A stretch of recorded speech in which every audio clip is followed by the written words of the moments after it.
Hello, everybody, and welcome back to another episode of First and Last. My name is Josh, and with me this week, I've got Joe. Hey, man. And Jimmy. What is up? Hello, my pasta friend and my poker pal. Hey.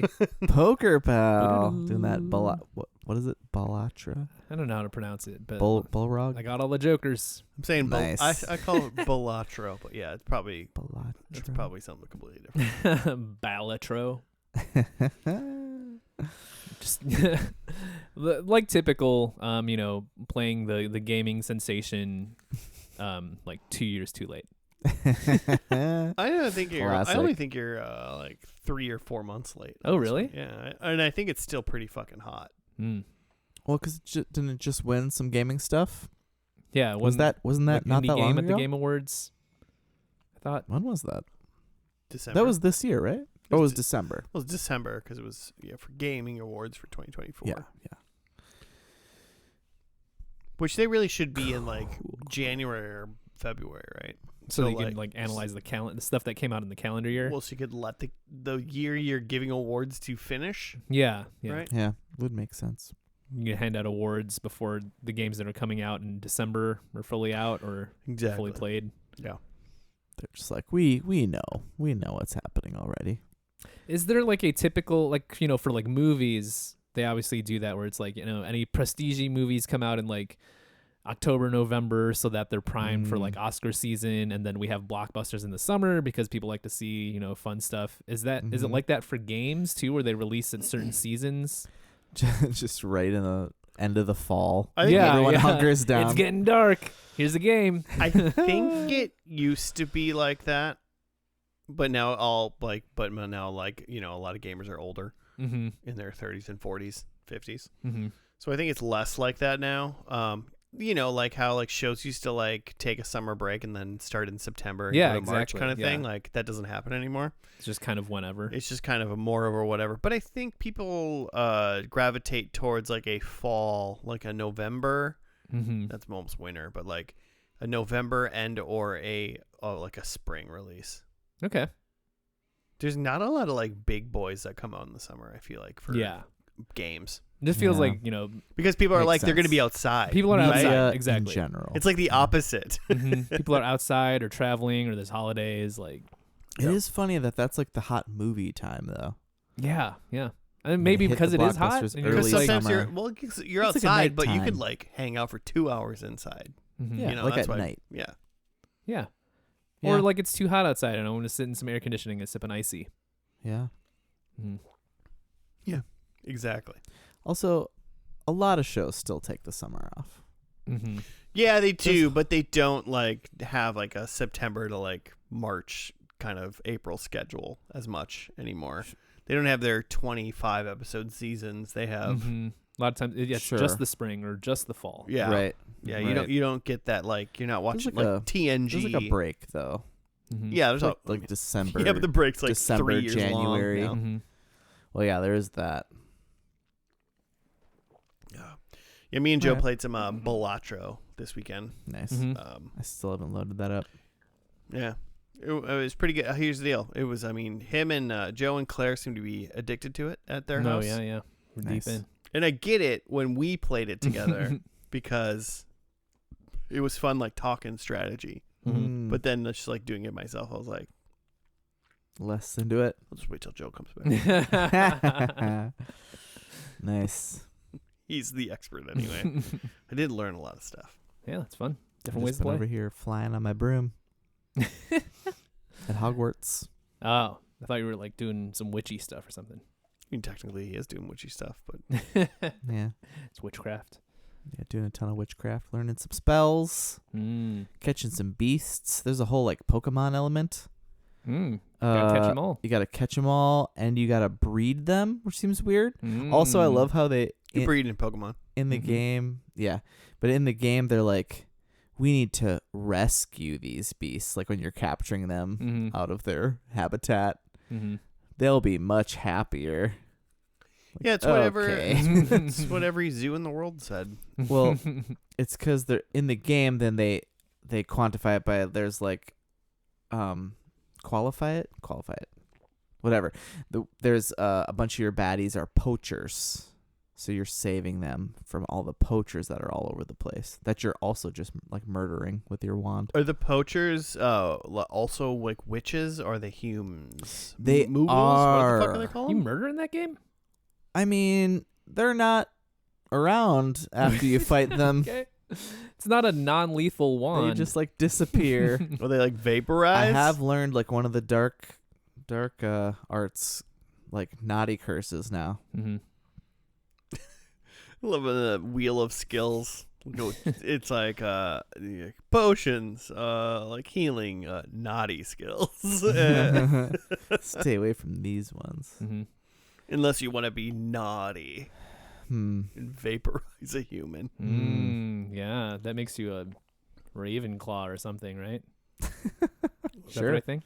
Sure. I don't A know. Hufflepunk. It makes you a Hufflepunk. Hufflepunk? Yeah. Oh boy. It's like a Hufflepunk, or it's like a Hufflepuff, but with tattoos. Yeah. Oh. And yeah. They just released. Did you see this? I don't know if it's going to be a prestige like show or an actual like movie, but they recast the original kids from Harry Potter. Isn't that like an Amazon show or something? I think it's a that show. I could see that. Because Because they already did the movies, just right? can't imagine. I mean, okay, this game was like on like crazy sale like however many months ago. Mhm. I don't want to give this woman any more money. Is what I'm trying to say. I feel really bad for those kids. Yeah, I think the internet's The gonna internet shit all is over them. really awful. They're gonna tear these kids apart. Mhm. And guess what? They're just trying to do their best. And you know what? He ain't Daniel Radcliffe, but it's okay. I still am not gonna watch it. I didn't watch I didn't watch the other one. That's fair. Mhm. What if I only watched the new Harry Potter? Got version? real into it. You guys heard of this new thing, Harry Potter? Dude, you guys been watching Harry Potter? Blowing up So the This text shit thread. slaps. Why didn't you all tell me man. about this? Oh my gosh. First, I'm hearing about it. Gryffindor Hive, yeah. Hufflepuffs. The Hufflepunks. Yikes. What are we doing here, Joe? Hey, it's a TV podcast. Much like Harry Potter, which is becoming a TV show after being movies and games and movies and books. Books is the one I forgot to mention. Probably books is a good start. They're making a TV show, and what would be a cool thing to do would be to watch. What if it was just watched the first episode and then skipped forward in time and watched the last episode of that TV show? What a novel idea. Wouldn't that be weird? And that's what we do. Sounds like a good time. For shows that already exist, we pick the first episode of the show and see how we like it, and then try to make predictions for what we think will happen throughout the show by the time the finale happens. And then we skip to the end and watch the finale and judge the show from beginning to end. Well, not really from beginning to end, just beginning and end. Yep. Well, while you were saying that, I just thought, man, one day we might have a super fan that'll cut all of the ways Joe has explained the show together. Man, I hope so. And they'll never be the same. Just hours of just Joe. It would be amazing, though, to find out that, like, one time it was exactly the same. That, like, you could find two times that Dang. were word for word the exact same. It's not impossible. It's not impossible, This is episode Or at least get close. 402, by the right? way. So It's like that thing where, like, you have, Damn. a million monkeys typing on typewriters that eventually one of them will type Shakespeare or something. Like the word I don't know about Shakespeare, that. or like they'll. The word. Yeah, let's go with the word Shakespeare. Does anyone think that 100 monkeys That's typing more. on keyboards are even spelling words? Well, no, it was an astronomical number, like Yeah, a billion sure. monkeys. But I think even at that, Okay. I think our concept of numbers is still I think that still doesn't even work. yeah, like a right? billion is still not enough, right? Yeah. But like Yeah. maybe a billion typing for 100 hours, maybe one of them will eventually type the word Shakespeare. Yeah, I would believe that. Just Yeah, on yeah. accident. Mhm. Not that one of them typed an entire fucking paragraph of Romeo and Juliet Yeah. Yeah. Maybe it's like out of the blue.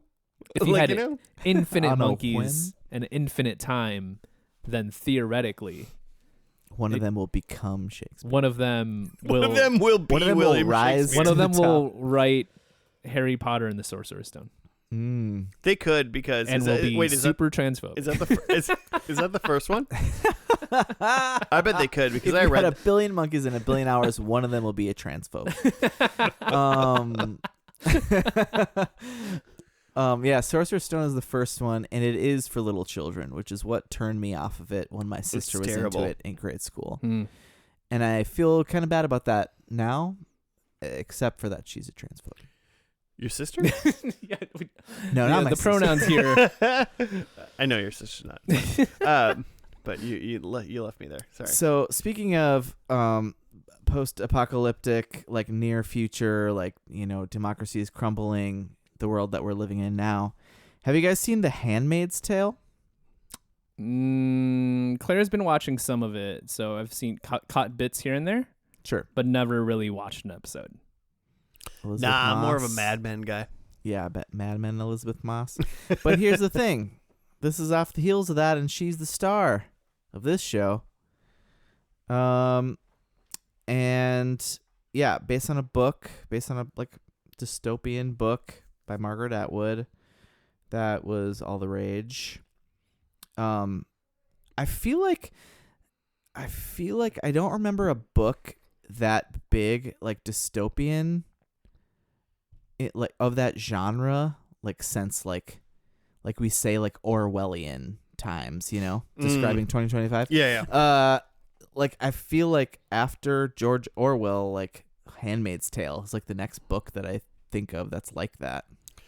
Yeah, I mean, when I think of things like that, Animal I think of House. Orwell. I think of Aldous Huxley, Brave New World. But I don't know what time.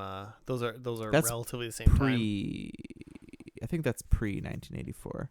Yeah, I think. Pretty sure. Right? Anybody? Anybody read? I've read both of those. I just don't know when they come out. When they came out. Yeah, it's been a while. They're probably on this bookshelf next to us, but I can't I find actually started. I didn't finish it, but I started to read Brave New World when It's great. It's a the great book. MCU because there is a little of, because that is where they took the title from. It is like Mm. dystopian, like the government's fucking shady and stuff is fucked up. And they got a which is Red very Hulk. timely. Plus the Red Hulk plus- was involved. plus Aldous Huxley added a Red Hulk to Brave New World. Oh my god. He was actually Stanley stole it from him. So that was a good job. Okay, so I don't know I'll just read anything. a little bit. I don't know anything about the show. Okay. Well, here's I mean, besides you told me to watch it for years, and I never did. Yeah. Yeah, it's good. So the plot features a dystopia following a second American Civil War, wherein this like totalitarian society subjects fertile women called handmaids to childbearing slavery. So in the not too distant future, the Second American World War, Civil War, breaks out with like a kind of a right wing, like uber Christian. Yeah.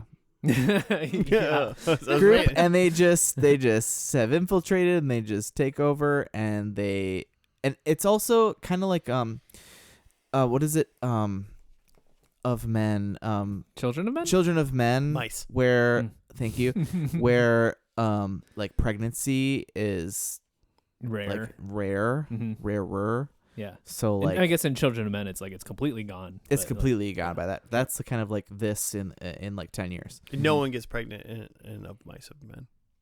In my God, hopefully not. Okay, so this isn't. I mean, you obviously will read it, but so there is like, in a way, besides like just like the like kind of like fascist people or whatever taking over. Mm-hmm. There's also like some sort of not maybe disaster, but like critical thing that's happening that they want to like press. So be like, we need to have kids because we can't have kids very well. Yeah, there's something Not- going not on that seems of like course. fine, but Mhm. Well, right. There's something going on in that way with that, of course, that they can turn and say like, oh, it's because we're not, because we're this heathenist country Mm. now, and then they take over and they have their own little government, that's based around this Mhm. religion, and predominantly men, and So that's yeah. where this picks up. it's kind of like Victorian. Mhm. In like they kind of bring things back to they make America great again, Mhm. and so But, they like, talk kind of weird and Yeah, but like back even like pre-America existing. a little bit, yeah. Mhm. make America great again when it didn't. Mm-hmm. When it Well, wasn't like it around. existed like a little, It exists a little. we just had little- some colonies, little baby we had America. some colonies. You're all drinking tea together. So yeah, There's this tea involved. this picks up after all of that. Like the new world order is established, Yeah, or new America order is established. I think so. Yeah, And this I is- still imagine I can't remember smart if it- TVs being in their houses for some reason. Like, you know what I'm saying? Like, huh? I feel like, I don't know if they go a little Amish with it, Hmm. where they're like, that's evil. I can't remember exactly how it starts. And I can't remember if it starts like this is all happening right now, or if we see some like flashbacks. So this started production started in 2016, so I'm thinking it came out 2017. Mhm. 2017 to just recently 2025. It just ended for us recording, Mhm. which is why we're gonna watch this long show. Have you seen all of it? I have not. Okay, This last season kind of snuck up. sure. Also, I don't remember if I saw all of the last couple seasons because of all the like pregnancy aspects of Mhm. it. Having like a young child, or like trying to have a young child, or like being Mhm. pregnant, like being with child, not a fun show to watch yeah, at sure. all. Pretty terrifying for a Mhm. woman. And Michelle and I like watched this show when it was on because it's Mhm. very good, very compelling. Elizabeth Moss is great. She's totally nuts, I think, but she's great. Everyone's it's well cast. it's gonna be weird about this, but is she a Scientologist? Yeah, I'm pretty sure. Yes. Okay. Yeah. Okay. Okay. Which is kind of funny that this is the show. Mhm.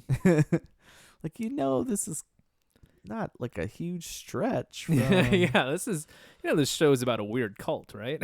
Yeah. Yeah, but not my weird cult. Come on. Yeah. Uh, Hashtag not my cult. Yeah.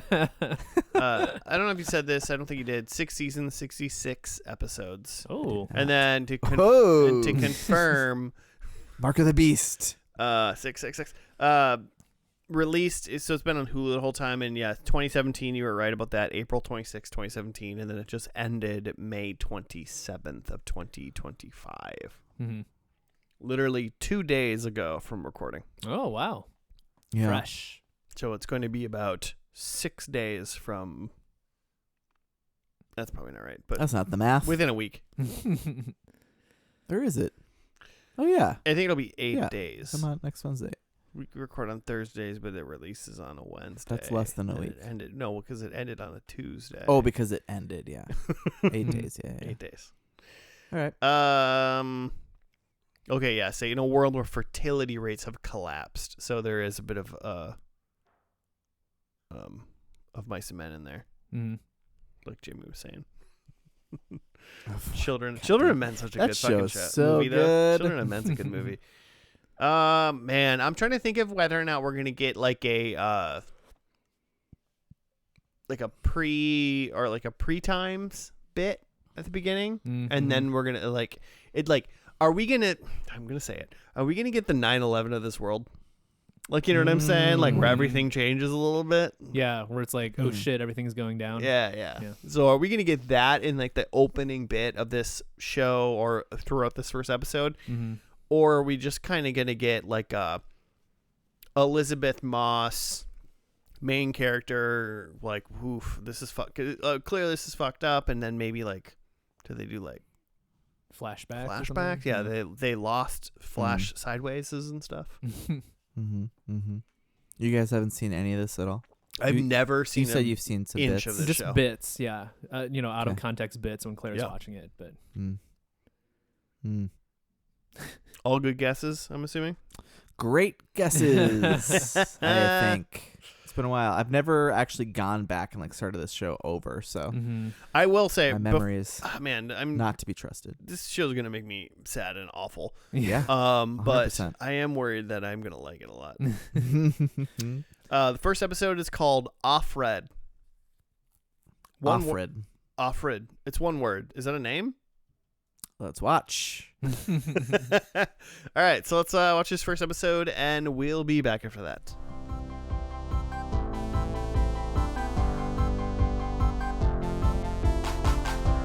And we're back. We're done with the first episode of The Handmaid's Tale. It's called Offred. Jimmy, you got to write up? Yeah. Okay, before I start this, Offred, I don't remember if they actually explained that in this episode. Do you guys know what that's about? No. That's her name. That's her name, but do you know why that's her name?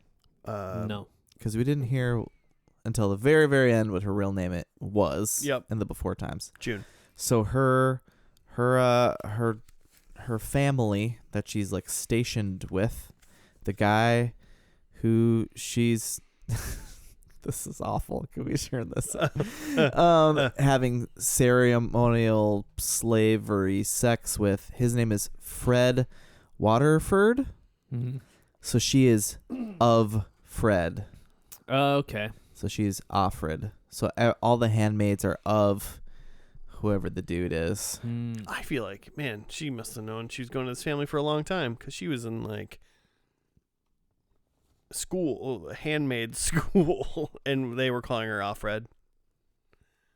Yeah, I don't remember when we start hearing that because then the wife Serena Waterford was like, this isn't your first posting. She was with some old guy before. So but we did a lot of time jumps. Okay, I'll just read the thing. A family is pursued by a group of armed men. The woman is caught and separated from her young daughter and husband as shots are fired in the distance. Some time later, the woman is now known as Offred, the handmaid to Commander Fred Waterford. While walking, she and another handmaid of Glenn pass by a wall on which men have been hanged for crimes such as being gay, working in an abortion clinic, and being a Catholic priest. In a flashback, women are indoctrinated into their new role by Aunt Lydia, and Offred sees her best friend Moira among them.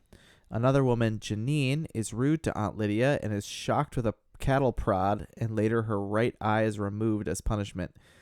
In the present, Commander Waterford tries to impregnate Offred during the ceremony. The next day, the handmaids are encouraged to beat a man to death for allegedly raping a pregnant handmaid and killing her baby. Offred is the first to participate in the brutal execution and appears to happily do so without any moral conflicts or regret. I don't think I agree with that. I mean, maybe at the beginning of it, but at the end, I don't think she liked what she did. She looked fucked up at the end of that. That's just a weird. Okay. On the way home, of Glenn warns Offred there is an I in the Waterford house with a capital E. I was wondering whether or not I heard "I" or "spy."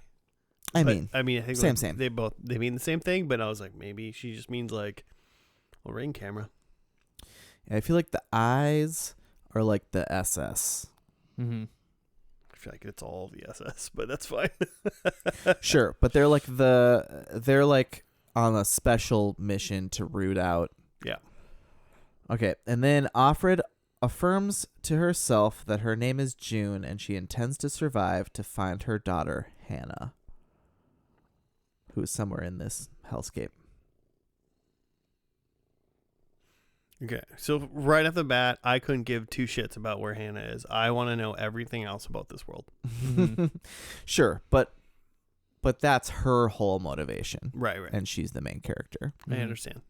Otherwise, yeah, she just let herself succumb to the darkness. She already knows what happened, So The main character already knows what happened, so she doesn't need to figure it out like I do.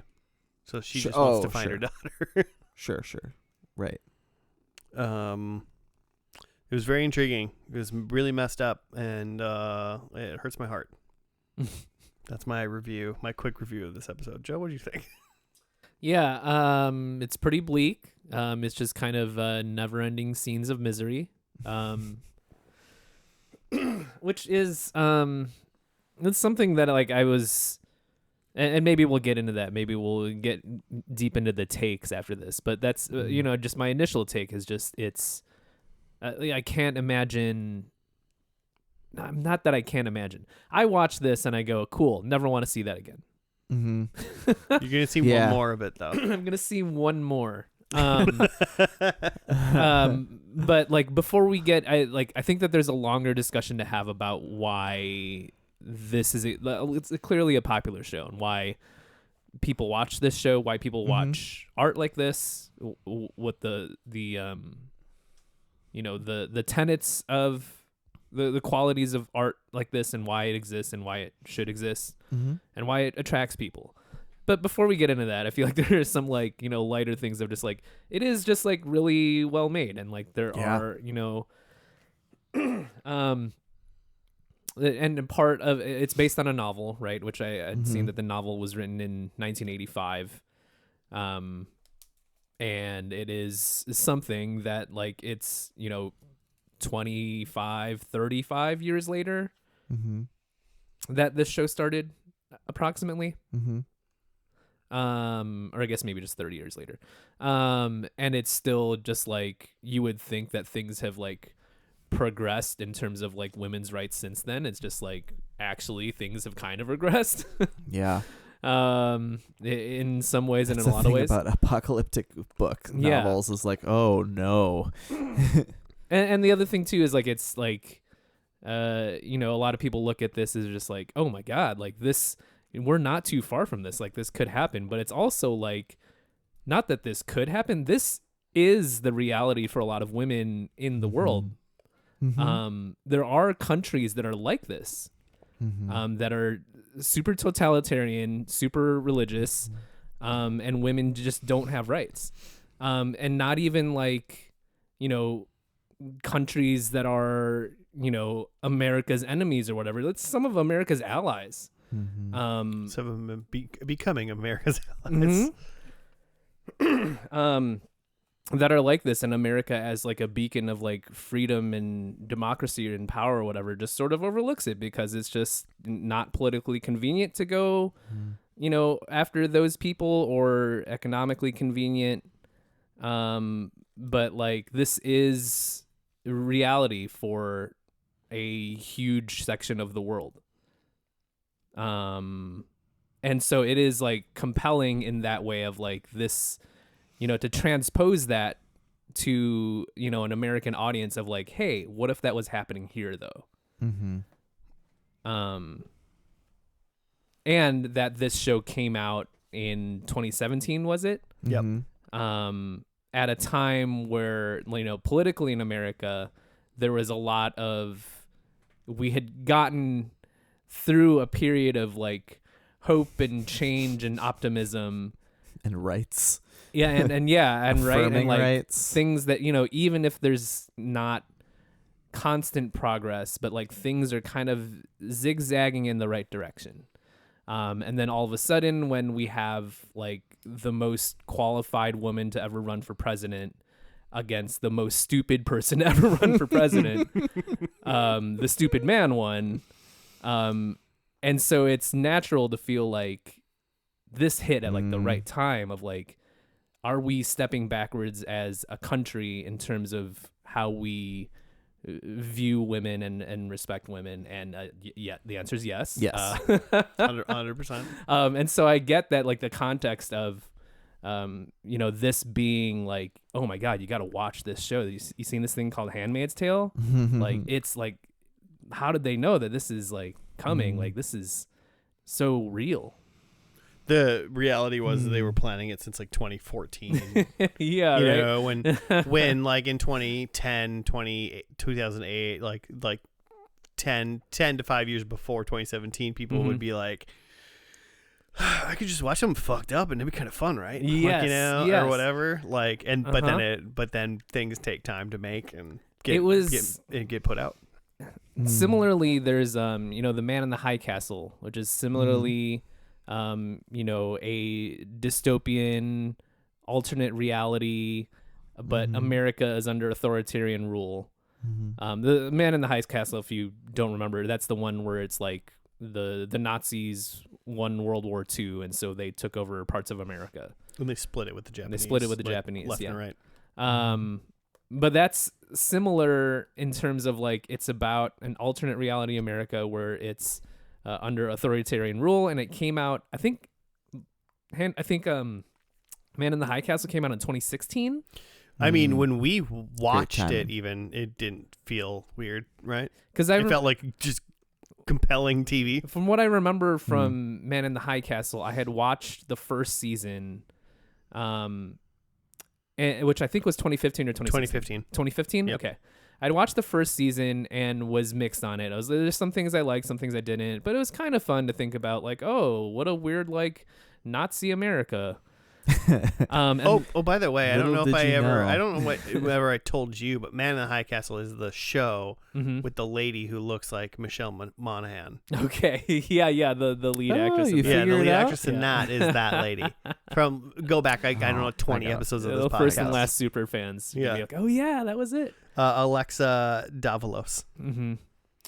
So yeah, I watched the first season of that in 2015 and was mixed, but generally was intrigued in, the world that they were building. Yep. And then by the time the second season came out, which I think was 2017 or maybe later, I was like, I'm not interested in this anymore. I do not want to see fucking Nazis in power in America, because I'm just like, that's fucking happening now, and I do not want to see this shit. It was December 2016. 2016 that. Yeah. So yeah, right after the election, I'm just like, cool, no thanks. Yep. That's fair. So yeah, that's my I do want to go into. So what you're saying is this very well made, like I don't even think we have to get into it. It was just like there's quality to this show. Obviously, it's well made. It's really good. Source material seems great. Produced well. Whatever. And the thing about that, that came out in 1985 and is still relevant in 2016. Like, obviously, like there's shit there that resonates. Yeah. What were you saying about going down? What do you? I just don't. I want to get into a discussion about like why I don't, and trying to examine like why this is too much for me. Because I don't think I understand that yet. But before we get into that, sure. If you have other takes, sure. I mean, there's a lot of great people in this. I think I said that. I think from the beginning that I think it's really well casted. Like Gilmore Girl. I think I really love how they did that. Is she Offglen? Offglen? Yeah, she is. Offglen. She's her like walking to get groceries partner, because that's apparently part of that handmaid's task. It's a little foreplay. It's a weird. Get the groceries. Everything they like say that they were told is obviously like some form of control. Like, oh, like we got to go. Like they say we have to go with two of us because it's like safe, and it's just like I have never seen more people with like AKs or whatever, like probably ARs most likely. It's a gun of America, it seems like. Like in every like they're inch everywhere. of this, like every scene, it's just like there's at least one guy with an AR, like in every single scene of the show. So clearly them walking with each other is not for their safety. Yeah, like at the beginning, Offred explains, like there's a lot of inner monologue, and she explains that Offglen is her spy and she is hers. Like she's afraid that they're both afraid to say anything against this whole, and it's I don't remember hearing what they called the like society, but they call it Gilead. Does that ring a bell at all? It's like a biblical thing. Yeah. I mean, that's what they call that's what they're calling like the U.S. now. Mm-hmm. This crew. So we've gone so far that we're not even calling it the United States anymore. Mm-hmm. I mean, clearly they only mentioned it, not to get a full off track, but this is kind of a smaller part-ish of what's actually happening in this episode, but they said stuff about like the like resistance or like the rebels or something like that. But how they the were rebel like, base. yeah, The rebellion. It's on the dark side of the moon of Yavin. Mm-hmm. But they said something about that being whatever, and so like something has gone. It's a lot of interesting big events potentially happened. Yeah. Mm-hmm. Like the children of men not being able to have babies, or very few babies being able to have. So children of men -10, I guess. And then they're saying like that, because I was like, why do there have to be dudes with guns all over the place? Because even like you know, you don't need those dudes with guns to like take care of like the handmaids. You know, because they're obviously beating them and like beating them down enough that they're not gonna try anything really. Yeah. So is that the reason why there's dudes? I don't know. Just control, right? Just sheer terror. Yeah, and then like anyone who they don't like, they hang from a wall where everyone can see, sort of thing. Yeah, they're conditioned to obey. But just a few characters. So right away we saw, as we found out, June, Elizabeth Moss, and her daughter Hannah, and her husband Luke, who is OT something or other. Like that's his real name? His name is OT something. He is in Black Widow. Oh, okay. For the MCU. Of course you're watching. He's like the one who like supplies Natasha with like if she needs stuff. He's like the British guy. Anyway. So they're running. Then we never see him again. We hear gunshots. And then Fred Waterford, Joseph Fiennes, a.k.a. Shakespeare in Love with Gwyneth. I knew I'd recognize that guy. Yeah. Yeah, it's been a while since that movie. And then Serena, I feel like you said she's in Mass Effect? Yvonne Strahovski. I don't know how to say her name for real. She's Miranda in Mass Effect 2 and 3. I've never played 3, but I know she's in 3. Nice. She's great in that. Yeah, she's great. So they're like high up in this like chain. They call him Commander Fred. So I don't know if I can't remember if they're like this sort of government that they have. If it's like military and like religious kind of a thing, where they serve, some sort of military role. And then we've got in the house, we've got Martha, or she's a Martha. The cooks are called Marthas. So biblical stuff. That lady's name is Amanda Brugel, and she's in Kim's Convenience. And she's very funny. And then we have Nick in the house. And he looks like someone who'd be in Mad Men, but I don't think he was. He looked. I didn't look him up, but he looked familiar to me. Max something or other. Max Minghella. And then Aunt Lydia is played by Ann Dowd, and apparently she was in Garden State, although I can't place her.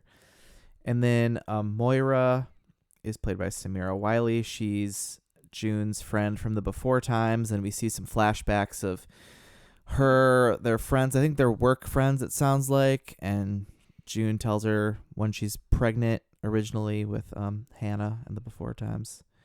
Samira Wiley is in Orange is the New Black, which we have not done yet on this podcast, and it didn't win April Madness. So, Joe, you know where I know the driver, the guy that what's his name? Nick. Nick Max Minghella. Social Network. Is that what he's in? Oh yeah, he is. In it. That's where I know him Yeah, from. but you know where you also know him from? What? Spiral, a book of Saw. Oh, my yeah, that's right. God. Remember? Oh man, That's the Rock one, or not the Rock? Chris Rock. Chris Rock the, one. the Chris Rock one. Yeah. Yeah, You know what I yeah. was saying. That's right. He's the other cop in that. Yep. Oh my Good gosh. grief. Good grief.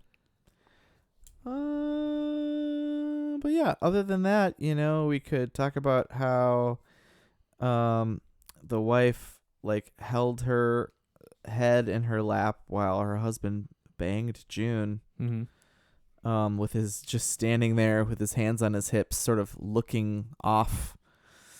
I mean, I don't really know how you do that in any form of normal way.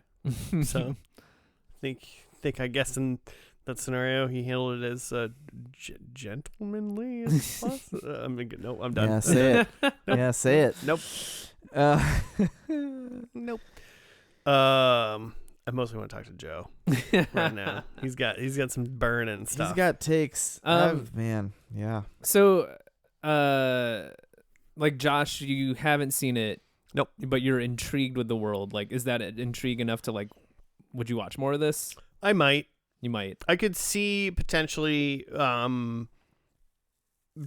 trying to figure out what maybe the second episode like gives me as far as like what happened, because like now I didn't even catch that like the place is called like Republic of Gilead, and like I mean clearly it's obviously like weird religious shit, like they're all being like that, but I'm like, we have Elizabeth Moss or Offred June, who like presumably they were like mildly living a normal life. They had talked about how people were like not getting pregnant and like or getting pregnant and having miscarriages late. So like that weird stuff was happening, but that's just like I mean that's bad for society clearly, but that doesn't turn the world into like a civil war / now the new government is changing the name of your country and oppressing not a ton of your citizens. So like that happened really fast. And I wanna know as far as we saw. Yeah, Yeah. intrigued with well, that, even it happened within June's life, which is really fast. Sure. Right. Like just in general, and she doesn't look that much older. Yeah. Kind of thing. So, couple years. Yeah. Which is like seems like one of those things where like today I'd be like, I'll probably be dead by the time the bad stuff happens. And maybe not. I guess. I think I was trying to gauge how long it had been. I think it's been like 5 years from present day in this, because her daughter's 8 and her daughter was like walking, but not like, I don't think she looked like she was in like kindergarten yet or anything, you know? Yeah.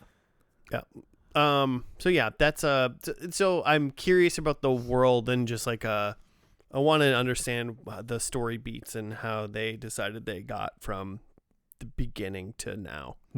So that interests me. Yeah. And like Jimmy, you have watched a couple seasons of this. that stuff about this show is really, really good. Yeah. And I'm sure that's the stuff that's from the book, you know? Yeah. And so like there's like those things that likely interested you too, of just like, how did we get here? Like, what is this all about? Yeah. I'm trying to remember this. I mean, this show, when it was starting, it was like it was everywhere. You like couldn't escape people talking about this show. And I think my wife and I just got kind of sucked in and yeah, I don't think even at the time the world did not seem, it was like, okay, this is like really creepy and like, and too real, but like watching it now, it is like way worse feeling to me. Yeah. Like well, they're like, rounding up, just really rounding up people, and just it's like this that's year. actually happening. Yeah, well, and also just this year, a lot of I guess for lack of a better term, higher ups have been talking about how we all have to have kids. Yeah. All of a sudden, like There's how a lot of that language. all of a coming sudden, out. like the language of how having children is really important, which is to me, still a weird, fucked up thing to say. Like, just in general, like, oh, it's important to have kids. I have 15. Why don't you have 15? So yeah, like what I'm curious about here, and curious about myself too, is like my initial thought here is just like, why would anybody watch this show? And I don't mean that to mean, I don't say that to mean like, oh, this show is terrible, why does anybody like this? I just mean like legitimately I'm curious as to why. But then when I started to ask that question, I started to ask like of myself of like, but I'm a guy who likes horror movies. And I see a lot of fucked up shit in horror movies, and I watch more of them. So like, what's the difference between, you know, me watching a fucked up horror movie and me being allergic to like the like pain and misery that's in this show? Can I offer a suggestion? Yeah. I mean, I assume the difference between that and this would be, you think that it's the most far off chance that someone like a Jason or a Jigsaw will find you to like kill you, whereas your government being bad to you seems to be pretty on the doorstep. Yeah. You know? I think that's a big part of it, of like when I watch you know, a slasher movie or something, like of course I would hate to get stabbed. Right. But like but we're watching Michael Myers stab people. Yes. And like that guy's a god. Like, you know, right? Yeah. Or even just like, but you it's know, a cartoon a god. Scream movie, right? It's just like cool, like this is, you know, it's a whodunit, and like, well, and you're not in college anymore, so you're fine there. Yeah, right. But yeah, so maybe there is some element to that of just like, well, it's far enough into fantasy that like those types of fears and anxieties are, you know, it's still like a fun tickle thing. Yeah, it technically could be possible that like someone can break into your house and like a stranger could like kill your family. There's those movies those too. things can happen, Yeah. like, and you still watch those, but like your fears are assuaged by like the just like the propensity for that to actually happen, which is very small. Yeah. I think some of that too is like, because there are, you know, home invasion is like I not deal with this, but like this is something that like, you know, Claire and I really, you know, have to work through in like spooky month too, because it's like I like to watch all the horror movies, but like she's down for some, but some of like those more like realistic ones of like like, yeah, I don't need to see a home invasion movie because like that shit like happens, right? Right. But and so like there are like, you know, one of my favorite horror movies of recent years is like You're Next, right? And that's the one where it's like it's a horror home invasion movie where there's just a bunch of people in a house getting killed. But then the thing that I love about it is that like there just happens to be one character who just happens to be a survivalist, and she's like killing the fuck out of the killers. That's amazing. Yeah, it's amazing, and it kind of plays out like Home Alone in that way, where it's just like, and in all fairness, a lot of the like not heroes, but the like non bad guys, the fodder really in the movie. A lot of those people probably would have survived if they just would have listened there. A lot of them. Can I take a leap from there? Because you guys have seen Get Out. Yes. Yeah. So that has, to me, like has a little bit of this feel where it's like, I mean, obviously, like you don't know till toward the end that like all these people are like this cult of a town or whatever. But also Bradley Whitford is in Handmaid's Tale at a certain point, and it's great, and it was around when that came out. But it is also like, oh, like there's definitely a very non-zero chance, and like that people are like do think like this in our world. Yeah, and you know, Get Out especially has like a very, you know, direct allegory of, you know, the autonomy of people of color, and that you just, you know, white people just want you for your talents and your perspective, but don't want you. And like there is something that I felt in my soul when we first saw The Sunken Place, and just the thought of not having control over yourself and your body is just like, holy shit. And like, but and I think some of the difference there too is that we do get to see, I forget the main characters, but we do get to see him fight back and like fucking stab people with a deer. And the other thing is that movie is not more than 2 hours long. I'm not going to go watch another episode or something where it's just like this. It was an hour of misery. Sure. Without much of a glimmer of hope. Was there hope at all? I mean, I'm not even kidding. Like, was there anything good that happened? I was waiting for some sort of clue at the end of like, oh, she has the drop on them. I think the only thing good that happened was that her, Elizabeth Moss and the Gilmore Girl, like, they kind of make a connection. They made a connection, but also like beginnings of the rebellion. But also like, fuck, is the Gilmore Girl a liar? Yeah. Like, you know, is this a false glimmer of hope even? Yeah, or like I had watched Nickel Boys, which came out this past year, which in a similar Nickel Boy, I mean, not similar at all to this, but Nickel Boys is it's a fictional story set in in the South in the 60s about some black kids. Obviously gonna be pretty fucked up. Obviously gonna be true to life and like not gonna shy away from like the awful abuses that happened to those people. Very real, very compelling. 90 minutes. Right? So it's like I watched it and I was like, this is a beautiful movie, and there are moments of like joy in that movie that like are only as joyful as like some of the misery in that movie. But I got done with it and I was just like, that was amazing, never gonna watch it again. And so I can't. So when I look at something like this, that's like a episodic TV show, like I go, wow, that was pretty good. Of just despair. Yeah, that was pretty good. Made me sad. Don't want to see more of it.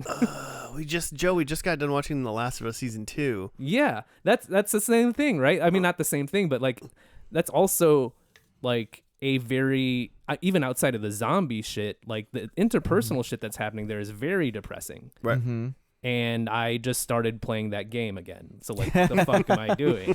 Like, but like in that, like you're saying, you actively are like fighting against stuff. Where in this, we didn't see an opportunity for any fighting back, which obviously within 6 seasons, that's not going to be the case. Right? Yeah. You imagine that there's something there, but. I mean, like I said before, like I'm like really interested in this world, and it's really compelling to me because I want to know how they got there. And one of the other reasons why I fully like hate, like, because I could see people like feeling how you feel, or because I think we feel pretty similar about this show, and just saying like, I fucking like hate this, and I don't want to watch 66 hours of this because I'll kill myself. They're not all an hour. I think but like most of them are like 45. Okay, but still, look, it's 60 hours on fine. Yeah.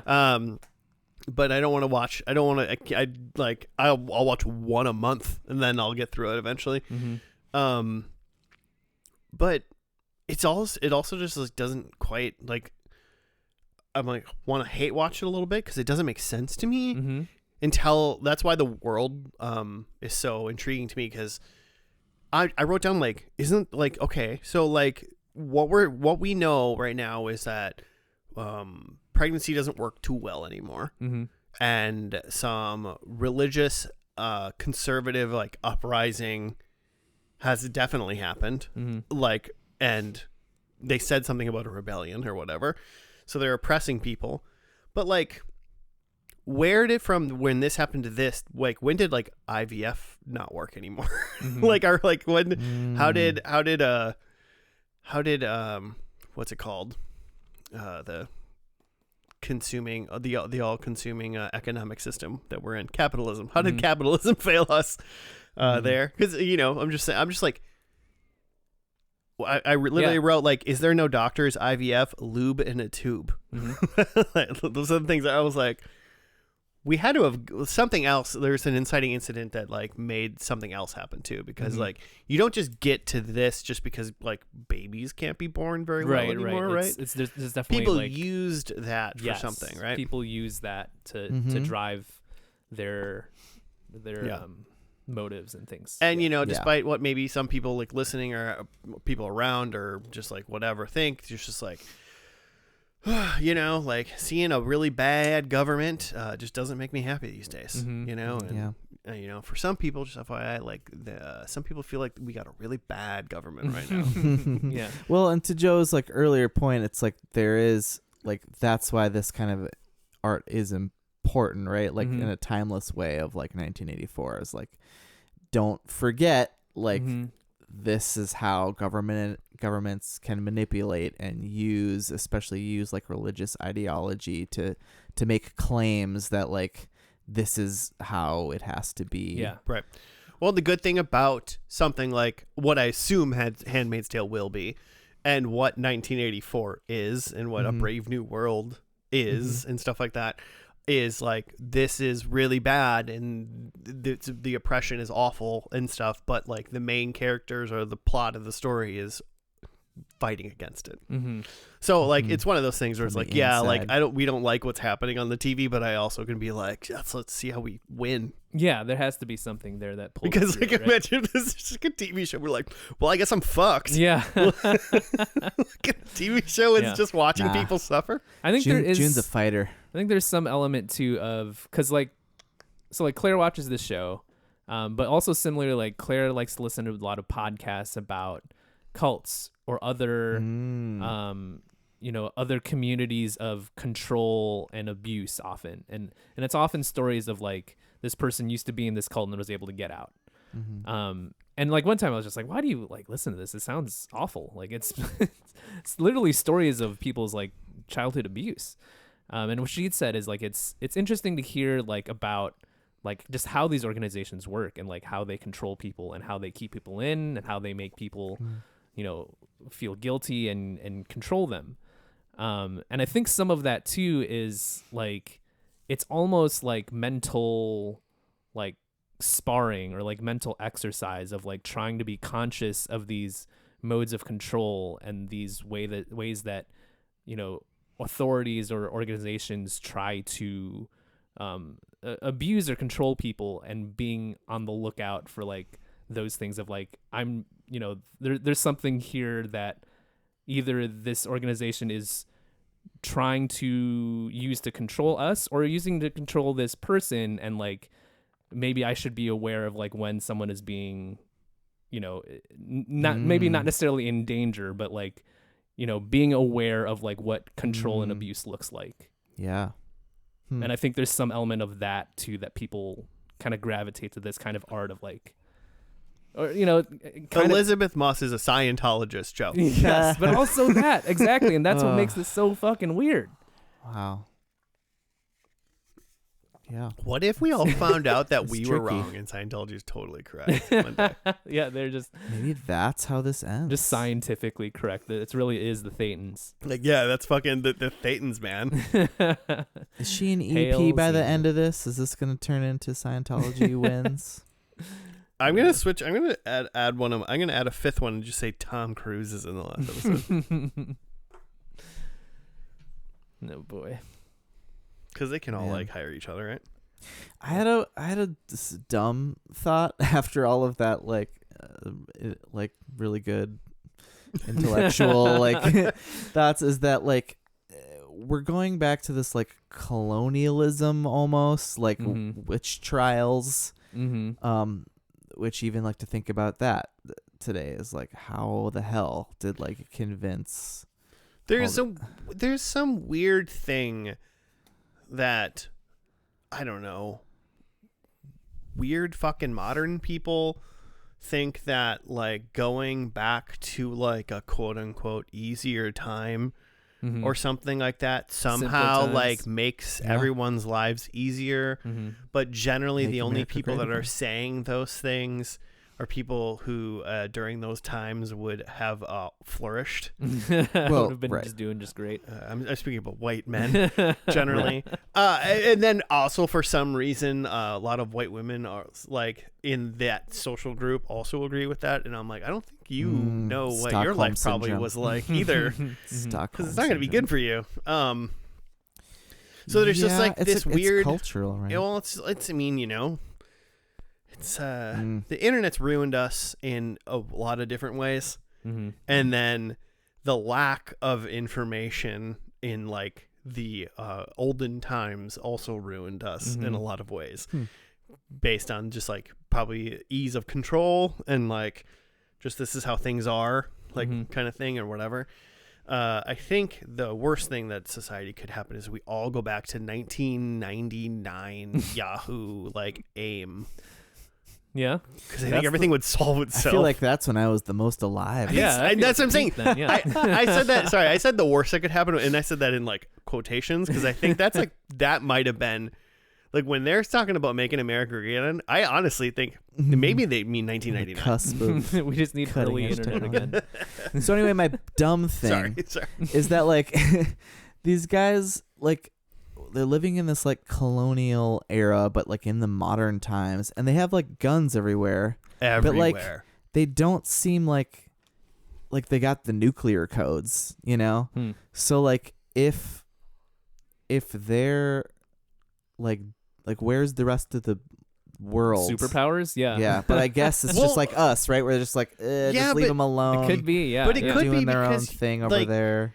June said that like they were trying to like cross the Canadian. They were trying to go to the Canadian Right. border, Mhm. Oh, and yeah. she didn't like have a passport or something like And that. Gilmore Girl said that too. Oh, is the Gilmore Girl? Well, yes. Her wife and son had they were Canadian citizens, and then they stopped her. and she couldn't get past because she Also, didn't have a she passport or said red tags, which is that like did they start like tagging fertile women's ears like before whatever. Yeah, they might have. the full on like fall of You everything? got to But start yeah. somewhere. And you got to put the patches on. Yeah. But then June and her husband and daughter were trying to just drive through Maine across the border. Mhm. So we're all running to Canada. Yeah. But so people are trying to go to Canada, but they can't. Mhm. And I mean that was once again 5 years ago, and Canada was like, "Fuck that!" Like you if you are not allowed in here, and that also that's kind of that kind of feels like right now a little. You know, we're just like Yeah, I guess I didn't know if she was stopped by probably stopped like by Gilead before crossing kind of a thing. I don't know. Or stopped at the border. Yeah. Not like the Canadians did it, but Mhm. I don't. But yeah, we don't know. But also, like, I mean, it wouldn't not make sense if Canada was like, I mean, we can't we're not gonna just let you in, like, you don't have like the documentation, I guess, Yeah.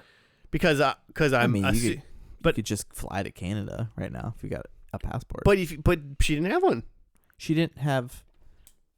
That was the whole point. I think that she couldn't get by because she didn't have her like proper identification. Show her passport. She might not just not have had a passport. A lot of I people feel don't like- have a passport. Now I wish I would have written it down, but I thought she was saying that they had Canadian citizenship, Oh. and that's why. I just took it as like two out of the three of them at least had a passport to get in. Maybe they had Canadian citizenship and they had a Canadian passport. I don't know. Yeah, But, maybe that's what it was. I just took it as her ID didn't let her in Right. because she didn't have the docs to get in. And like, you know, go to Canada right now. They're not going to let you in if you don't have the ID.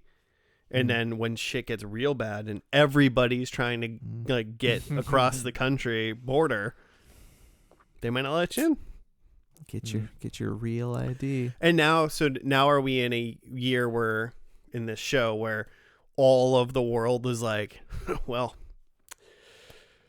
Hey, hear from them. you're from there. so America's fucked, and and that's not a place we talk. Yeah. Well, I'll just move on. Because they also sounded like that when she went to the store, when June went to the store, she had like a coupon she didn't like have a mango coupon or something like that, right? Like She was, yeah, A they just banana had coupon things or an to get orange? specific stuff. But that sounds like She's got Snap. Or well, that whatever. sounds like but that means but she's from the rich people, like, you know, right. and they're on Snap. Like Hmm. they're Yeah, they I have suppose food there probably is a coops lot to less. get. Yeah, it probably has a lot less to go around. So that means what I would assume that in means this is government. Canada and China and everyone's not trading with the United States anymore. Right. Sorry, the Mhm. Republic of Gilead. Mm-hmm. Right. So, because like, you know, our tariffs went up too much or something. The Republicans of Gilead. So that and I just it just keeps bringing me back of I just want to know like how we all got here and all the steps. I want to Mhm. read this history book. Mm-hmm. We didn't talk about this Fair. episode a whole lot, technically. When we talked about the feels, Yeah. but I think it works. You know what I'm saying? And, Like, and I think that's a yeah. lot what the episode was Yeah. kind of explaining. we the talked world. about the episode a lot, Yeah. but within times, and also like, you know, hey, guys, this is how you listen to this podcast. You watch the show and then you listen to what we have Mhm. to say, Yeah. Mm-hmm. and But then yeah. you hate it because we don't know anything about it. Yeah. There wasn't a whole lot of like, June or Offred was doing this or that. It was more of just like, she's more of wandering through and like observing all of the things. Yeah, the biggest thing to take out of this Mhm. episode was that the wife is from Mass Effect. Mm-hmm. Yikes. And she's just very displeased by what's going on. I'm just thinking, First station. should we just dive into predictions? Yeah, and we just should. kind of go with that, and then we'll see what happens. Mm-hmm. All right, who's got what? I can go. Do it. This is maybe a wish. I have that June stab someone. Nice. Nice. Yeah. I'm going stabby and not necessarily gun. I think along with that, I think there's a pop song that's like juxtaposed over like a violent scene. Like Okay. some sort of happy pop song over someone getting killed. I'm walking on sunshine. Yeah. I think there's some sort of children's uprising. Ooh. There was like a moment in this where we saw like it was like young girls like in like it looked like proto Handmaids uniforms. Yeah, they've got all the kids. They were pink because they weren't quite red yet. Right, yeah. It becomes redder with age or something. We don't know if they're They're fertile just- or not. Yeah, they just dye their dresses even more every year or something. I don't know. So I think there's some sort of children's uprising where they're now like, fuck all this shit. And then my last one is that there's a motorboat. Someone drives off in a motorboat. Nice. Like Dexter. Yeah, into the storm. Cool. Oh, okay. I hope that motorboat happens for you, Joe. Number one, I thought that Offred / June dies Okay. or is dead Sure. because that'd be fun, I guess. Number two, I think there's actual supernatural stuff Ooh, Ooh. that'd be fun. because I just need Actual I witches. just need something to happen to explain this for me. Mhm. It's just actual supernatural stuff. I think number three, I think they refer to I don't want to like offend my our British listeners or whatnot, but I think they refer to a government agency as like a ministry of something, because I feel like evil governments start referring to their shit as like the Ministry of Self-Defense, Well, and especially like if they're doing a like a whole like, Christian religious thing. shit. Yeah. So I think they start, maybe the Republic of Gilead has a ministry of birthing or something terrifying like that. And then number four,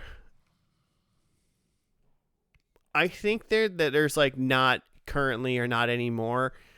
It's hard to explain this one. I think there was the like fear of the rebellion thing happening, and I think that's not a thing. I think that's just like fake.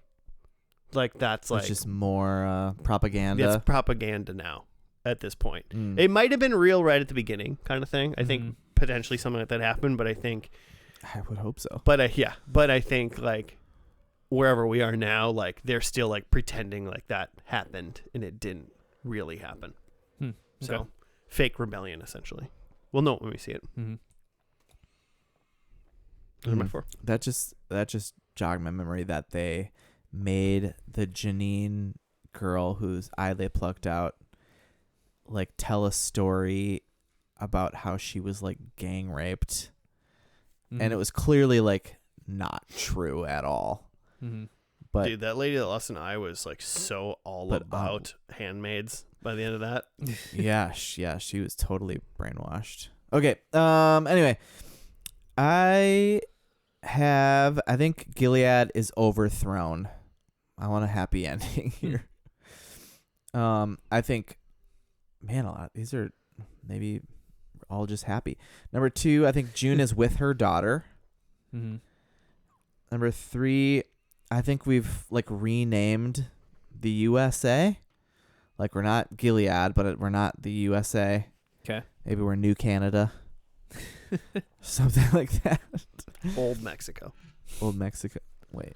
And then number 4, I think someone is preggo. Because, that's just a whole thing of this. Clive Owen's pregnant. Probably Clive. It would be Clive. That's what I assume. Okay, well, predictions are locked. And the final episode is called The Handmaid's Tale. Ah. That's how they're going to do it, huh? Just a clip show. Just summary of the past 6 seasons. This was fine. Remember this horrible thing that Oh, happened? my God. What about this one? That was terrible. Okay, so let's watch this finale, and we'll be back after that.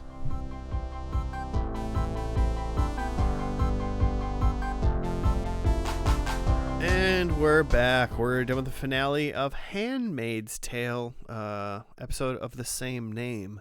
Jimmy, do you have a write-up? With the death of all the Boston commanders, the city is quickly liberated by the rebels and American forces. In the aftermath, June forgives Serena before Serena and her son Noah are sent to a UN refugee camp by Tuello, who reveals himself to be a commander in the U.S. military. Luke and June both dedicate themselves to the continuing fight to defeat Gilead. Luke and June promise to meet in Colorado, where Hannah resides, in order to free her. That's just not true, because before that, June found out that Hannah's in D.C. June reunites with Emily, who has spent the last 7 months fighting in the rebellion in Bridgeport, Connecticut. Aunt Lydia, who was released by the Eyes, and Naomi Lawrence arrange for Janine to be released by Gilead and return Charlotte to her. Before parting ways, June thanks Lydia for bringing them to the border. At the encouragement of Luke and Holly, June returns to the ruins of the Waterford house and begins writing a book chronicling her story, probably going to be called The Handmaid's Tale. That part was really dumb. Yeah, they really started to really nail on that trope about halfway through. It's like, okay, yeah, several we get people it. telling her, you should write a book. We get it. You're going to write a book. I'm not saying that in times of war and whatnot, and at any time chronicling what's happening, that's a good idea. Well, it's just really weird that they were like, you got to write a book. Yeah, it's a little played out. Especially because this was a book, so it's obviously like some weird nod that. Full circle. Yeah. Mm-hmm. Not bad. I got a lot of questions, obviously, still. I don't really understand how this world works. Yeah. The biggest thing is that it's very different from the first episode, in that the first episode, it's like they're just deep in, under Gilead rule, and now it's like June Offred is like some sort of part of a resistance movement, and it's not just like a plucky resistance movement. It's like they've just, at the beginning of this episode, it's like Boston is now free. Right. Like Boston is now like no longer under Gilead rule. Well, and they have they're not like a pocket of free too. Like they can get people to the UN, and they can disseminate books, and they can do a lot of things. Yeah, it's not. Yeah, I mean, clearly that you can do that, but it just seems like Boston's near the coast, but it's not like, they should be able to be stopped, I guess. Yeah, exactly. It's not just like they won one battle in Boston and now like some people got out. They've got some solid control. I think, from the beginning of this, Boston was a central. I mean, that's where they were, and that's where all the main like commanders and architects of Gilead were. So I think what they were saying is like in the previously on, Joseph, who's Bradley Whitford, who was an architect of Gilead, but then was like totally regretted it, but like within kind of worked within his means to try to help people and was like getting people out. But so he gets on a plane with all the commanders and blows it up. It's pretty sweet. Sorry we missed that actual part of that episode. But so then June is saying like without the leadership and stuff that Boston fell pretty hard. They were unorganized. Bunch of just kids with AR-15s. So, I mean, this is my biggest thing that I said out loud while we were watching the show or this episode. Why are they the same religion? Like everything's like fine. They're like still believe. By they you mean like June and Serena and people. They keep saying the same like things that you would as if you're still in the cult that you were in when you were Handmaid. Yeah, they still say like under his eye and like feel her love and stuff. Yeah, I was thinking about that because that struck me too, but because obviously that wasn't June's reality before all of Gilead, right? But I feel like there is just this part of this that like Gilead is just kind of a piece of them now. That like, and I don't know if it's like it was like one piece of like kind of like hope that maybe someone somewhere is looking out for them in this horrible thing, or like because I don't even remember like when she escaped that she was an actual like believer of any of it. So I don't know if, but I remember thinking like even when some of the other ladies like escaped and made it to like Canada and they met up, they still like talked like this a little bit. Yeah, that it was just kind of now it's just kind of a part of them. Well, and they even like when they did like the prisoner exchange, I guess, on the border, and what was her name? The one-eyed girl, Julian. What's her name? Janine. Like her and like some kid got like given to the resistance or whatever. Like June was talking to the one lady and Aunt Lydia. Well, the mom lady, the bad guy lady and Aunt Lydia, and she like said a bunch of like this phrases to them too, like, oh yeah, peace be with you, and then they like quoted scripture at Aunt Lydia. Yeah, like they were like, oh yeah, we totally wish you well, Hitler. Well, towards the end, Aunt Lydia started to help, and like that's how he makes up for things. No. Not at all. I mean, the same thing with like Serena, right? Is Serena has a really cool arc in this show where you find out that she was actually like a major architect at the beginning, but then when these like really also white, but right wing dudes got a hold of it and kind of to like lift it up, they started to push like the Saji aspects of it. Dude, the misogynistic parts. I literally said that in the first part that I was like, everybody that wanted this was totally like white dudes, and then like a bunch of white ladies went with it. It wasn't. It was like Serena, but then they like took it over, and she ended up just kind of being forced to submit, and under the thing of like Fred is like, we'll just kind of be quiet because we want a lot of these things to happen. We want to go back to this like other righteous time or we whatever. We don't like DVDs or Wi-Fi. We need to go back. But yes, and then so then obviously she eventually like gives up Wild. lots of Gilead secrets and stuff. Good. Yeah. Fuck Gilead, by the way.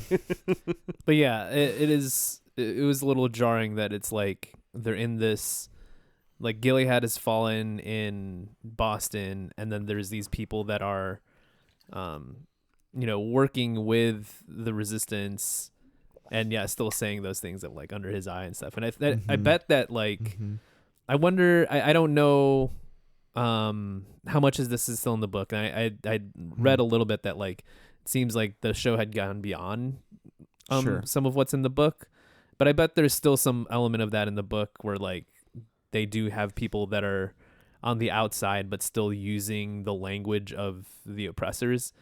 And I bet some of that is like somewhat historical, that like people can be under these like regimes and like they keep part of those things as like part of their culture, and they just kind of detach it from the oppression, and it's just like, God bless you. Well, I mean, all of the world's major religions still exist, so clearly that's true, right? But I mean, like, if you were to sneeze, origination. If you were to sneeze and you say bless you, like maybe you don't think of like, oh, I'm thinking of like God is blessing this person. It's just the thing you say when you're being polite. I say you're so good looking. Seinfeld. Yeah, no, there is that. But yeah, it did feel a little bit like they're like, it's like post World War II, and they're just be like, oh yeah, Heil Hitler. It's like, wait a second. Imagine if we like just said that, but we're like, Nazis are bad though, right? Like, but like for some reason we just say that. I have so many questions. I'm just like, Boston didn't like really have power, and I mean, maybe it was just turned off for a little bit, and like power has been maintained around. Just like, what's the state of the United States? They're saying things like Colorado, like it's like a billion miles away, a little bit. Clearly, they're like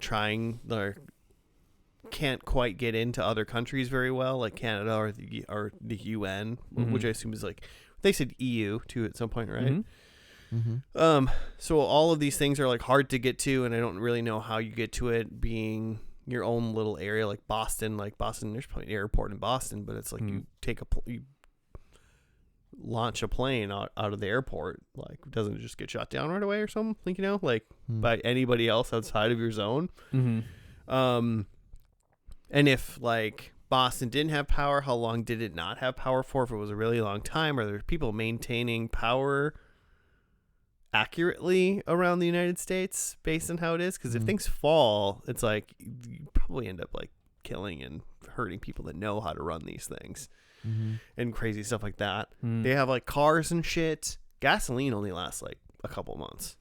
Like it's only viable. So like, oh, are you thinking that like, so there was a scene in this where it's like June Offred is like burning her like old handmaid's dress, and then there's like lights coming on, and it's like it's presented as a thing of like, oh, the electricity's coming back. So are you thinking that like it seems like the power was out for a long time? Well, but the thing is I don't know.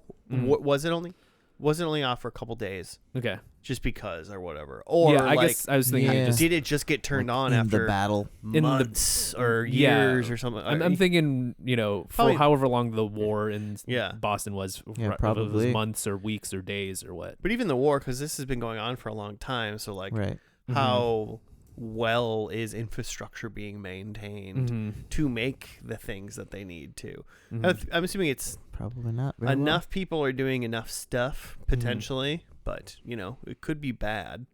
Well, so Luke at the beginning of this was like, gave a line of like, oh, we got the engineers here, they're gonna go down to like the power plant. And so then it was like, so it sounds like those people are special. Like, This is people they brought with them to do this. Yeah. It's not like, and I think that's part of like the issue of Gilead and like the fall of, like they like took over, but they don't necessarily have the means to do all these things. You mean keep the things going? The smart people didn't want to go ahead with the crazy regime. Yeah. Right. That all just makes me once again double down on what I said in the first part of just like, God, I just want to know about the world. Fair. Yeah, how it all went How did it down, happen? what it all looks like. I want a social studies class on this world. That's what I want. Oh, I wrote down who is their Hitler. It sounds like it might have been Serena. Yeah, kind of. But it ended up really being like Fred. Like, because like somebody obviously was like, I mean, there's probably maybe there was like a Metal Gear Solid Layla Lu, right? The like conspiracy like group that like kind of puts everything together behind the scenes and are in control. Like, there could be that whole group, but I feel like there's got to be like, Yeah, I feel like there was like a council. Yeah, like there's a council of evil basically that Fred was a part of, and that like Bradley Whitford was a part of. I think that's what like the commanders were, maybe. Yeah, and that makes sense. And then it was like no one helped. And in this scenario, where it seems like it's really it's like the Republic of Gilead then is a nation warring against the United States of America, essentially is what it seems like. And I was like, nobody helped the United States, like Canada, European Union, Mexico. Like no one was like, well, we'll just help you crush this bitch. Yeah, I was kind of wondering about that because when we first saw like the resistance forces or whatever, I thought it was like, oh yeah, that it was some sort of worldwide coalition, that it's like Canada and the EU like invading Gilead or something. But no, it seemed like it was purely like resistance forces. I mean, insurgent forces. Yeah. It's like I say something like that, but then like there's a war in Ukraine still happening somehow. Yeah, that's what like, first came to mind. I understand that it's stupid. It sounds stupid when you go like, oh well, like clearly no one's fucking helping anybody really. Yeah. We're pretending like we're helping everybody. God forbid we like help someone that's clearly needing it, and the person clearly in the wrong is doing something, whatever. Yeah. But yeah, that's a perfect example. So, of, but like, so I guess they could no be one helped the sending United supplies, States. or Of course they they could didn't. be, Yeah. Gilead's intercepting. Yeah. Who's to say? So I don't remember. I guess I just I got it all figured out now.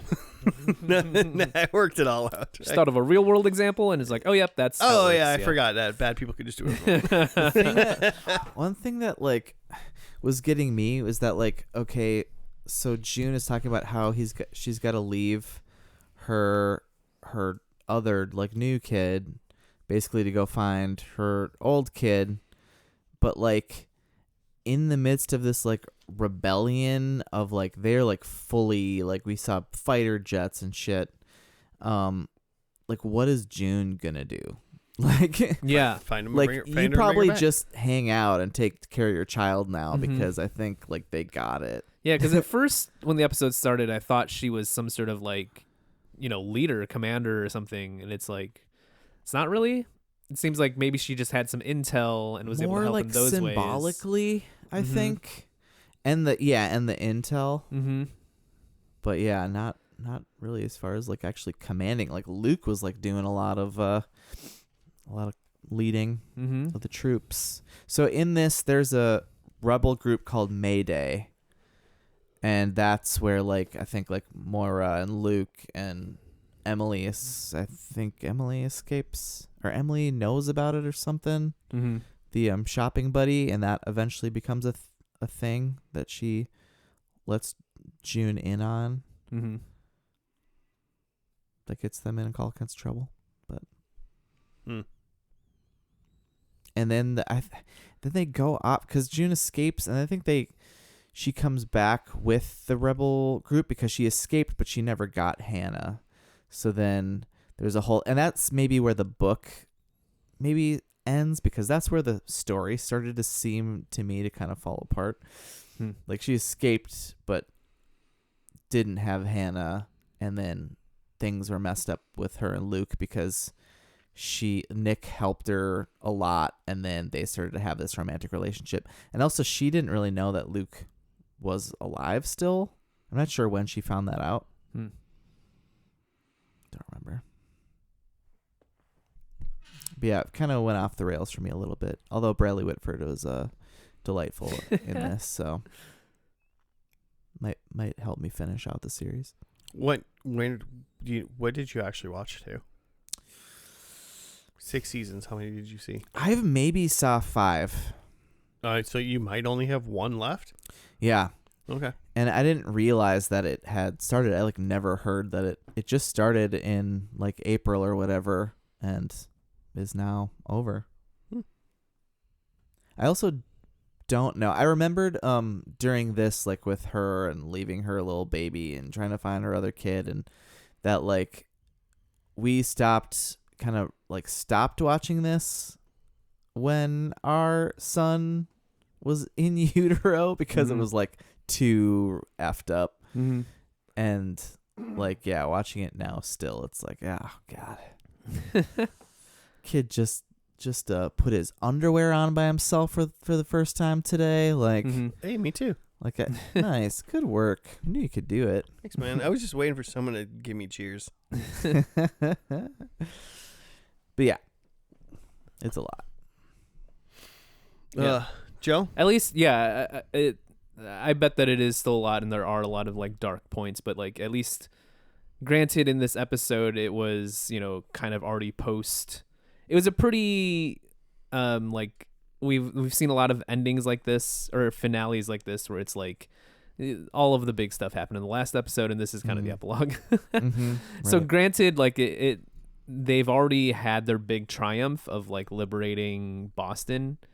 But I bet I'm just more intrigued in this section of the story where it's and this is how we're fighting back, and this is how we're gaining ground against Gilead, as opposed to where it started, where it's just this is how fucked up it is here.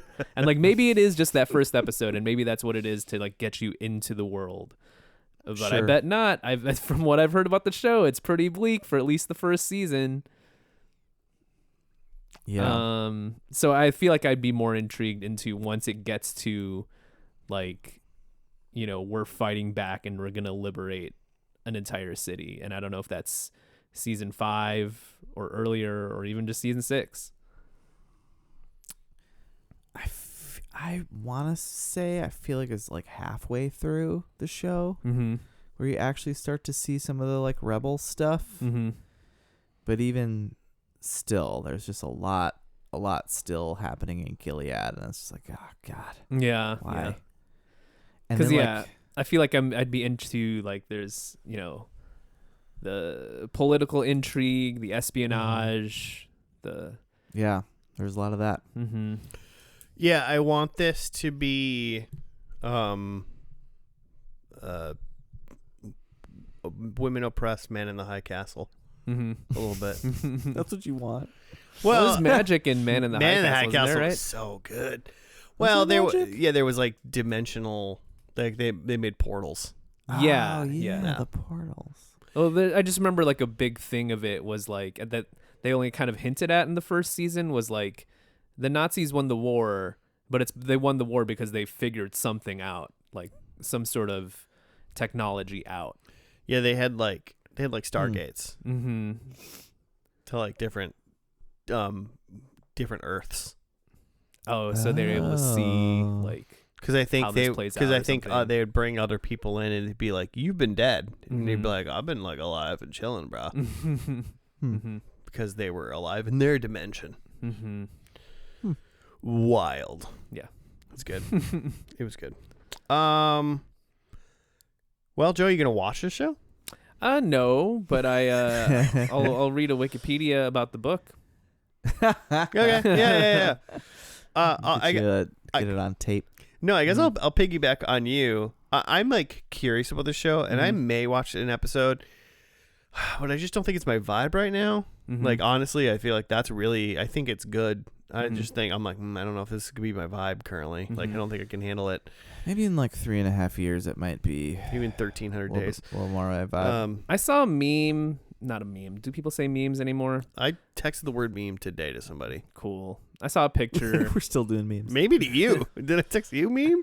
It's one of those No, I didn't. where they show for an entire TV show, here's all like the like Metacritic ratings for like each episode, and it's like color coded, so you could see like, oh shit, they really dipped off in season 5 or whatever. And like this one, it was like, you know, fairly consistent, some ups and downs, but then it was just like one big red spot for like really low fan ratings for the final episode.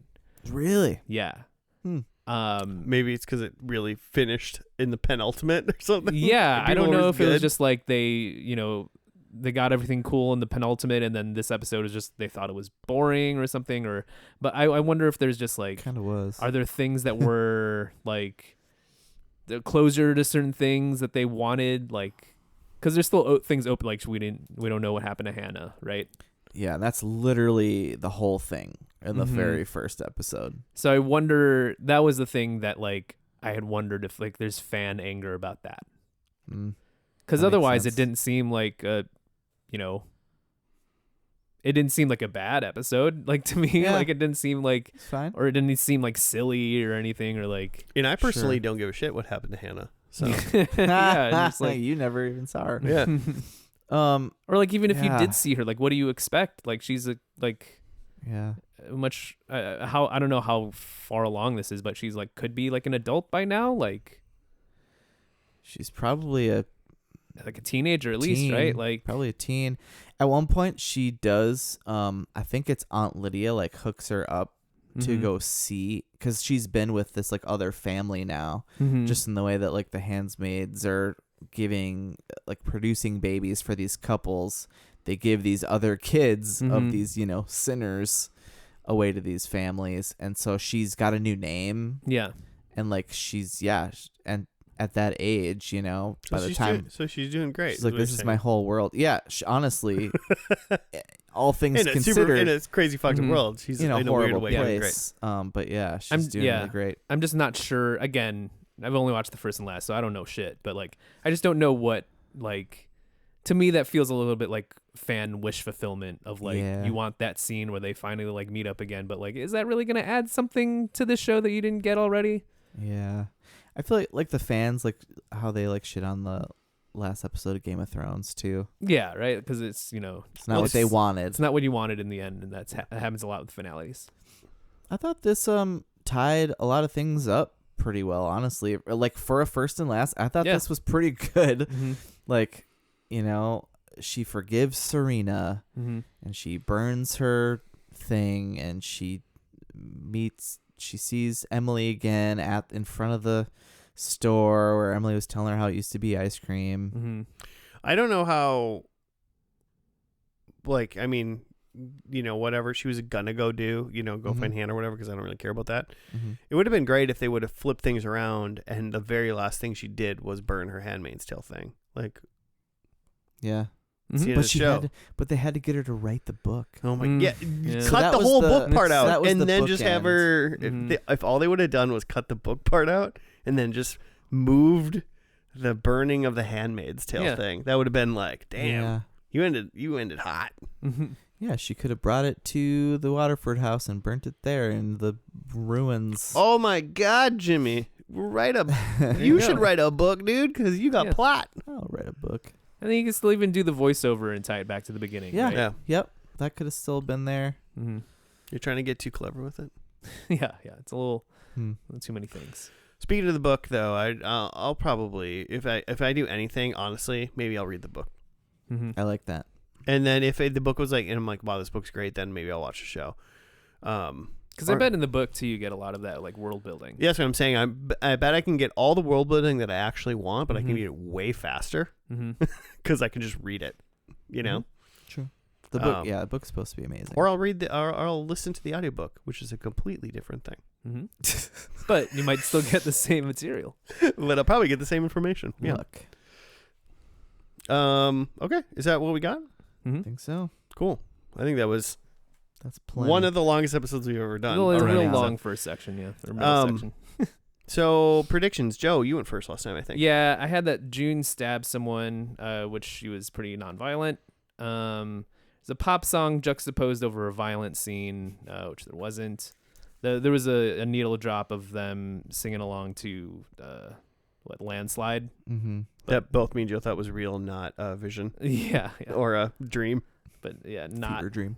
not what I was looking for there. There's a child uprising. There's a few children in the show, but not really doing any uprising.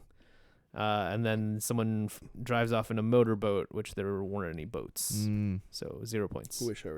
I wish a boat. That would have been great.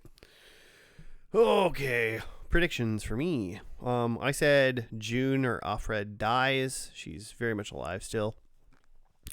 Actual supernatural stuff. God, I hope so. If they're still talking all this religious crap, I really hope there is some actual magic going on. But we didn't see any, so none for that. I said they refer to a government agency as like a ministry.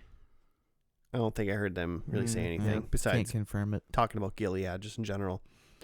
So no, and then I said there's no actual rebellion, or there wasn't one for a long time, and they're just it's rife with rebellion. Such a rebellion.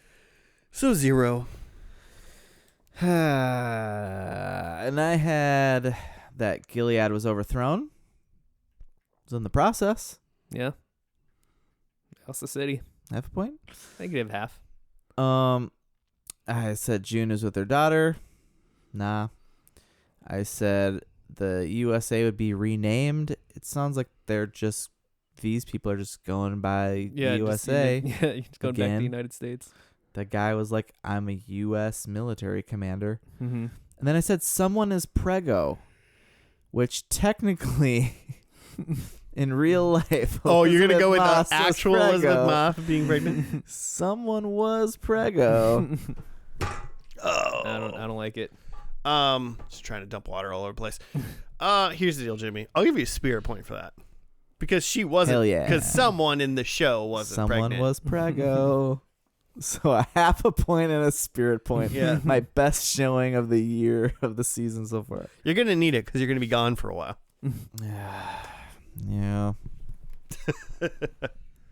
Travel.